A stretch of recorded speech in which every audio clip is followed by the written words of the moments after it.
Well, as the holiday weekend wraps up, make way for construction barrels. Starting tomorrow morning, a big construction project will be taking over a major highway in Grand Rapids. Good morning, Brett. Breezy and cool. I can tell you that is what it feels like out here along the beaches in Grand Haven. If I had hair, it would definitely be blowing in the wind this morning, but I can tell you one thing that will be blowing in the wind.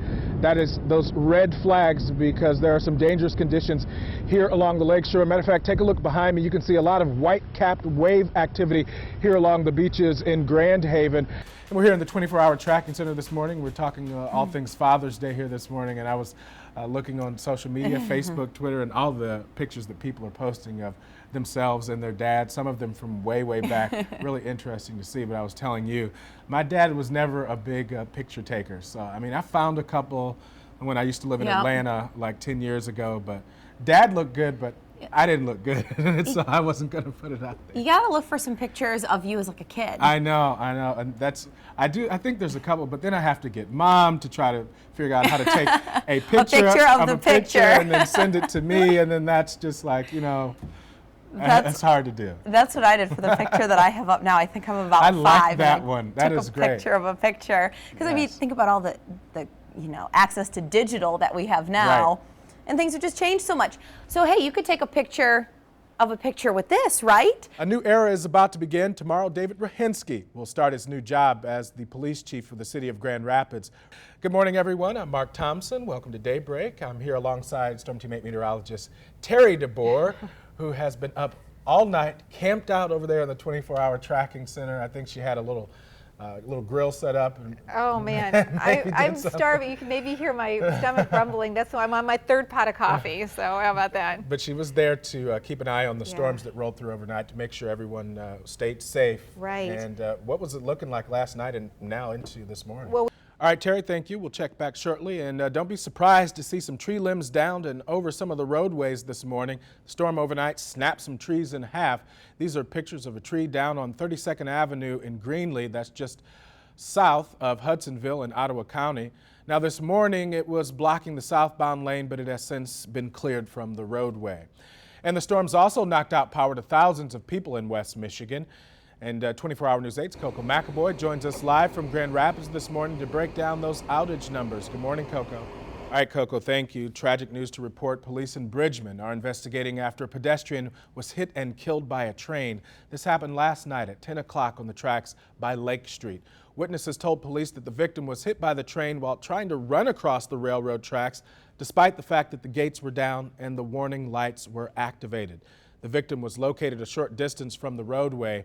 Authorities are not releasing the victim's name at this time. Meanwhile, officials in Allegan County are trying to determine the cause of death after a man's body was discovered in some brush near Lake Michigan.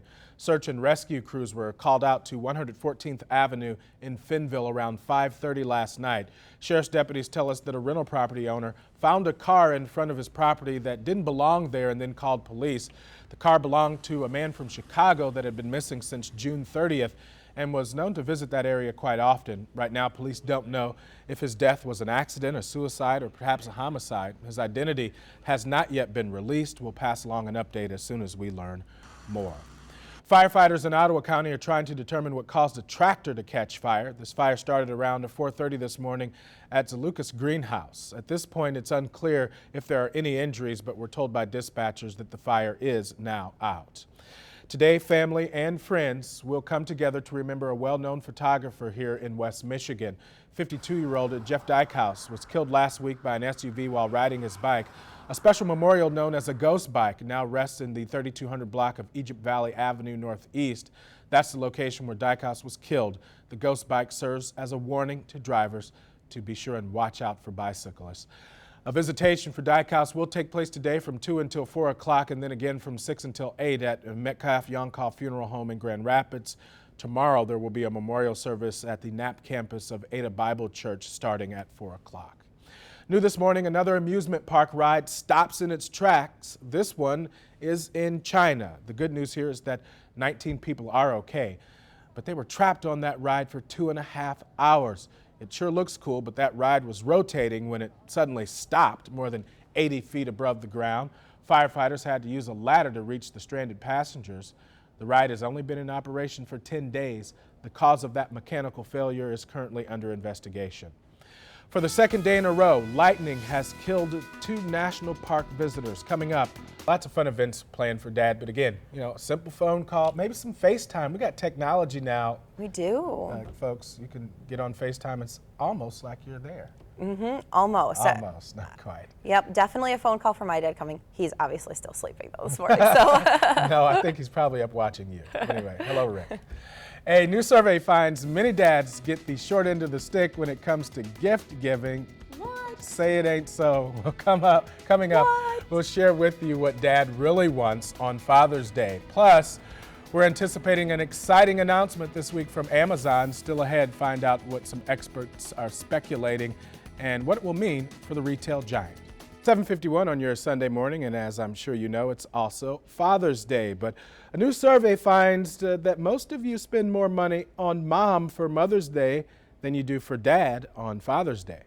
We actually found that in our recent survey that moms really felt that they deserved a gift, where dads, all they want is family time and a gift card, and they're happy. So dads, I think, are easier to please. Definitely easier to please, even though you'd never know what Dad wants. I don't want anything. That's usually what you get out of dads.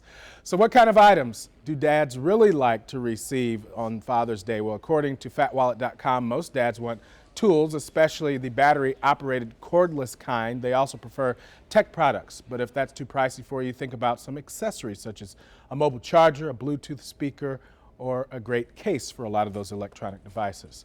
A big meeting this week could lead to an increase in interest rates. Plus, we'll find out how the housing market is doing throughout the nation. Here's CNBC's Tyler Matheson with a preview of what's ahead this week in the world of business.